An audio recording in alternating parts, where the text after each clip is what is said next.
I opened my Facebook this morning, drinking my coffee, and I'm just scrolling quickly. And all I see is either people mad about who won the election, who lost the election, people mad about the election. You know, it's just right. So much. It's ridiculous. And everybody's upset and everybody's angry. And I started to think about, what would our forefathers think? And by forefathers, I'm not talking about the people who wrote the Constitution. I'm talking about the people who came here and settled the country and lived through those first winters and got in a wagon and traveled across the country. Right. The hardships that they felt. People who didn't even have beds or indoor plumbing or heating or television or radio or anything. What would they think if they were here right now and heard how spoiled rotten we are? Us complaining. I know.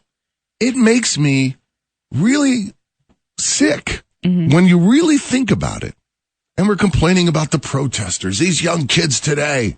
You know, they're passionate. That's good. They care. That's good. I don't believe in rioting. That's a whole other thing. And our country was kind of built on that. A protest. Yeah. And then pretty big one. And then I started to think about other things. Recently, you and I talked to Matty Jeff. We were in his office, and he was just saying how, you know, we were talking about how busy we all get. Right. With work and stuff. And he said, well, I was raking my leaves the other day, and I realized, wow, I'm raking leaves on the first house I ever bought. Mm-hmm. And then you were just talking about your kids, watching your kids jumping in the leaves yesterday. Mm-hmm. And I don't know if you know this or not, but last night, the tooth fairy came to my house for the first time. Mm-hmm. For Caden. So sweet. He was so excited. He wrote a little note. You know, my oldest son got a job he's very excited about. And those are the things that you're going to remember a year from now. Those are the things that are going to matter a year from now or 5 years from now or when you're, you know, in a rocking chair. Mm-hmm. Those are the moments and the things that are really going to matter. Who won this election? I promise you won't care. You just won't care. And you won't care about half the things you're complaining about on Facebook or half the things that are going wrong at work. This is November. It's Thanksgiving. Let's take some time to be thankful for the things that we have. Be thankful for the people in our lives. Be thankful for the love and the opportunities that we all still get to have. Mm-hmm. And stop being spoiled rotten. Spoiled. Mm-hmm. It's ridiculous. Be happy. There's so many things to be happy about. I don't care where you are in life.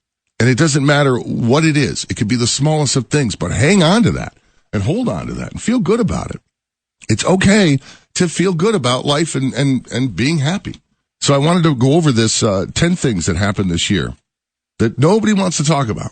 Number 10, we're closer to helping paralyzed people walk again. Just this week, scientists in Switzerland used a brain implant to help a paralyzed monkey walk again. Imagine. That's cool. The hole in the ozone layer is healing itself because we banned certain chemicals and aerosols 30 years ago. That's cool. Starbucks all over the country started donating their unsold food to food banks. That's a lot of food. The number of wild tigers, manatees, and giant pandas is up. We're taking care of those endangered species. Pandas are so cute.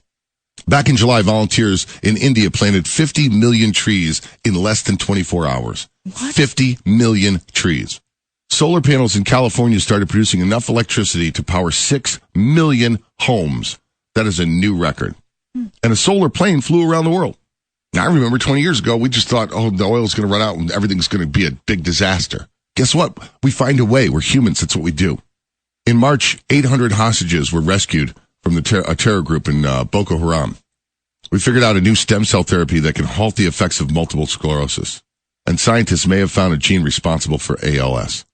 And that study was funded by the Ice Bucket Challenge.